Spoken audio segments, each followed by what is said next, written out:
खबरों की शुरुआत बड़ी खबर से करेंगे, जहां आतंकी हमले में मारे गए लोगों की लिस्ट जारी कर दी गई है। 16 लोगों की मौत की पुष्टि सरकारी लिस्ट में की गई है। 2 विदेशी नागरिकों समेत 16 लोगों के नाम इस सूची में शामिल हैं। बाकियों में कर्नाटक, यूपी, महाराष्ट्र और गुजरात के लोग शामिल हैं। सूरत के 3 लोगों के नाम इस लिस्ट में हैं।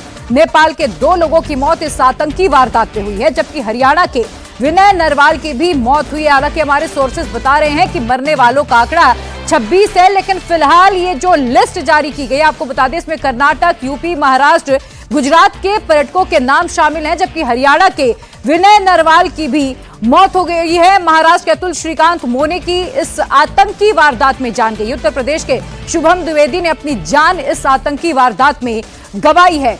इसके अलावा आपको बता दें, नेपाल के संदीप नेवपाने की आतंकी हमले में मौत हुई है। नेपाल के ही बीटन अधिकारी भी इस आतंकी वारदात में मारे गए हैं।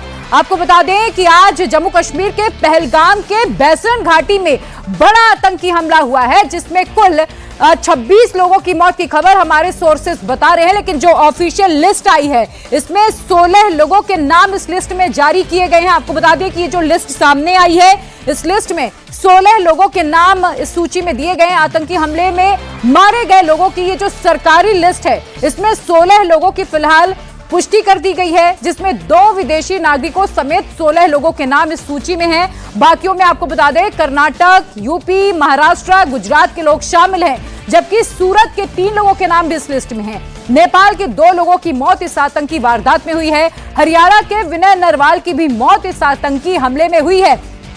आपको बता दें, पहलगाम का जो बैसन घाटी है, वो मिनी स्विट्जरलैंड के नाम से भी जाना जाता है। यहाँ पर लोग बर्फबारी जब मार्च में हो जाती है तो छुट्टियां मनाने के लिए जाते हैं, और ठीक इसी तरीके से पर्यटकों का एक बड़ा ग्रुप यहाँ पर छुट्टियां मनाने अपने परिवार के साथ गया हुआ था। और आज दोपहर की ये आतंकी घटना है, जब अचानक से 2 से 3 आतंकी आते हैं। सबसे पहले पर्यटकों से उनका नाम पूछा जाता है, उनका मजहब पूछा जाता है, और फिर मजहब के आधार पर वहां पर जो टूरिस्ट पहुंचे थे उन्हें निशाना बनाया गया है। और अब ये जो सरकारी लिस्ट आई है, जो ऑफिशियल आंकड़े जारी किए गए, आपको बता दें, इसमें 16 मौतों की पुष्टि कर दी गई है। 16 लोगों के नाम इस लिस्ट में हैं, जिसमें 2 विदेशी पर्यटक भी बताए जा रहे हैं। दोनों नेपाल के रहने वाले थे, और नेपाल के पर्यटकों से भी उनका मजहब पूछा गया है।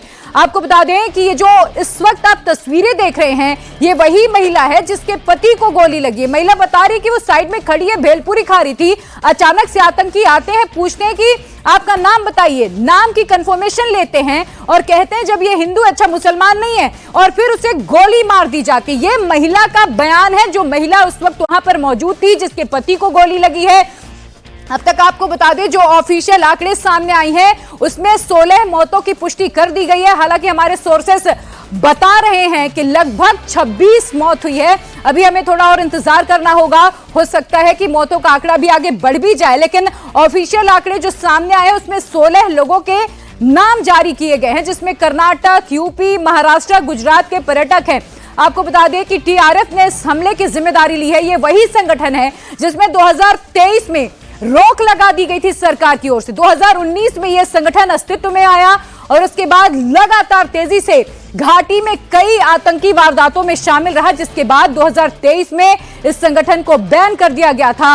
आपको बता दें कि लगातार 2019 के पुलवामा अटैक के बाद ये सबसे बड़ा आतंकी हमला माना जा रहा है, जिसमें 16 लोगों की मौत की पुष्टि फिलहाल सरकारी आंकड़ों में कर दी गई है।